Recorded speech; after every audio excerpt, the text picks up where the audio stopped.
uno munsi rero tukaba dukwije imyaka 29 igihugu cacu ciza c'u Burundi, aho twibuka igandagurwa rya Nyenicubahiro Ndadaye Mélchior. Nyenicubahiro yari yatowe nk'umuperezida wa mbere biciye mu matora, abene gihugu mumwe wese yabigizemwo uruhara.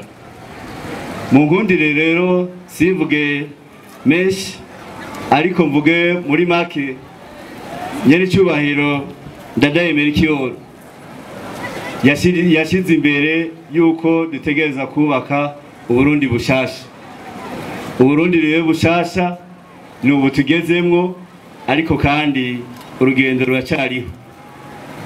Jewe nosaba yuko uno munsi twibuka imyaka 29 nivyo twarabuze Nyenicubahiro Ndadaye Mélchior, ariko kandi n'abandi barundi bisinzi mu bwoko bwose, mu madini yose, nabo nyene no munsi turafata kanyo kugira nabo nyene tubashire ku muzirikanye, kuko abarundi twese twaraboze.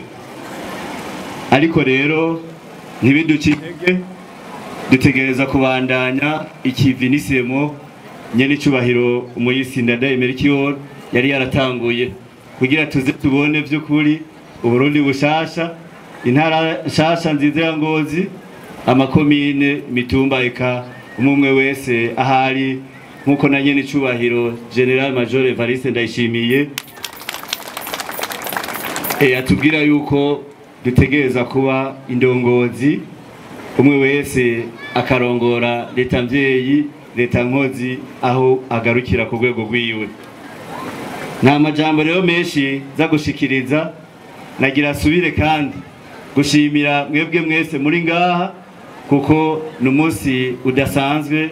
Tubonye abantu bitavye muri benshi cyane cyane ugwaruka, ngira wagiye araterera kwa kajisho, yabonye yuko hariho abari bazanye amakaye kugira bumve vy'ukuri ijambo Nyenicubahiro Ndadaye Mélchior yagiye arashikiriza, bavyandike.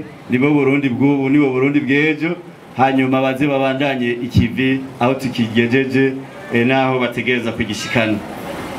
Muri make rero ngira mwavyumvise, twese tugira urunani kandi turi hamwe twese birashoboka. Tugwanire agateka kazina muntu, tugwanire kwishira no kwizana kuri buri muntu wese, hanyuma ubumwe budusage, bya bikorwa by'iterambere biturange. Turahamagariwe rero kandi kwihanganiranira, cyane muri no minsi tubona yuko hari abantu batwagwa n'agashavu, gasanga bashaka kwihanira, kandi mu byo umuhisi Nyenicubahiro Ndadaye Mélchior yari yavuze yuko twese twategezwa kwihanganira kandi gushika n'ubu bikabandanya. Hanyuma tugasabikanya umwe wese twaronse, cyane itunga rusangi. Hanyuma kandi tukibuka yuko dutegerezwa kuza turahanahana mu iterambere, ariko kandi n'umukenyezi adasigaye inyuma.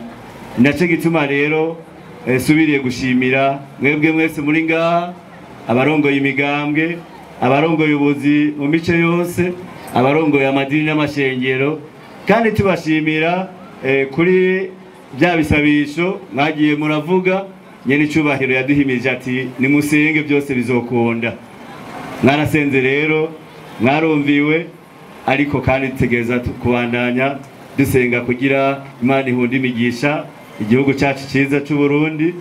Tubandanye dusengera intara yacu nziza ya Ngozi, kugira ya migisha byaterambere bibandanye bidusaga.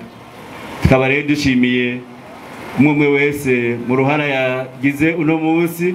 Dukengurukire indongozi badushize imbere mu masengesho y'uno munsi, dukengurukire mwebwe mwese mwitavye bino birori. Sozere rero ndabashimira, ariko kandi ndabatumirira kuzokwitaba ku munsi wa kabiri.